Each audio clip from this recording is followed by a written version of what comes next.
Hi everybody, my name is Danielle Christian, and today I'm going to be talking about paragraph shrinking.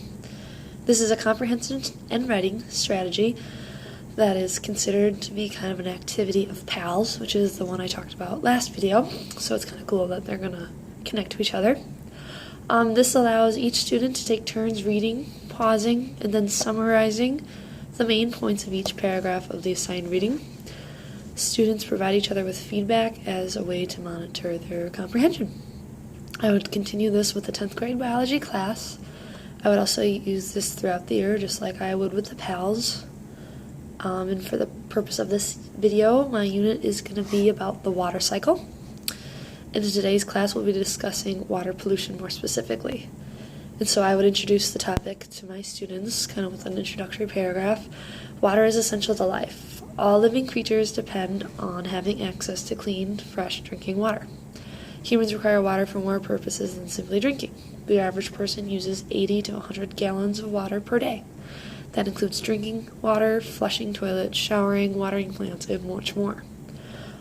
All of the pressures on the excessive use of water, agriculture, daily practices, leads to the waste and pollutions of this valuable resource. Water pollution is the contamination of bodies of water, including lakes, rivers, oceans, aquifers, and groundwater. Water pollution is a complex process that most people do not understand. And today, you're going to be learning about how water pollution occurs, what pollutes it, who pollutes it, and much more. So I would start with that as an introduction, and then I would, seek and activate prior knowledge through a concept map activity. And then as I did with PALS, I would assign students into pairs, and I would do this intentionally. I would focus on pairing students who need help with specific skills with students who have the capacity to help. And I would mix that up every few weeks, just like with PALS, it'd go in conjunction. And so after the students paired up, I'd assign them their reading from the Water Pollution Guide, which is at waterpollution.org.uk. So they would go through the reading and go through the process, and I would make sure the students understand the process. It's a lot like PALS. Each member of the pair takes turn being the coach and the player. And they would switch up pretty regularly. So it's important for teachers to monitor the students' process during this, be active, walk around, make sure they're doing a good job. So each student reads aloud for 5 minutes without rereading the text. And we could also instead break that up into more paragraphs or something if that's easier for students. And after each paragraph, the students stop and summarize the main points of the paragraph they read.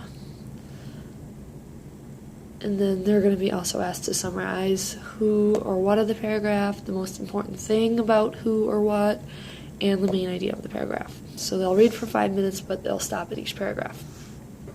And if the player, who is the reader, gives the wrong answer, the coach will then ask the player to skim the paragraph again and answer the questions a second time. Students must state the main idea in 10 words or less, which encourages them to monitor comprehension while taking turns in reading. The pair earns points when the average goals of the strategy. The pairs earn points when the above goals are met of the strategy. So you split them up, read for 5 minutes at a time, take turns at each paragraph, summarize, get the main points. You want to be concise, 10 words or less for your main point. And yeah, they should. That would really help them to think about what they're reading. While they're reading it, work on some comprehension skills, which would be good. I can see this really useful in a science classroom because sometimes reading scientific articles or even some kind of scientific text, like this water pollution, can get a little bit long and dry, and there's maybe some unnecessary details that they can learn to just pick out what's important, which will be useful for a lot of things. So, thanks for tuning in today, guys.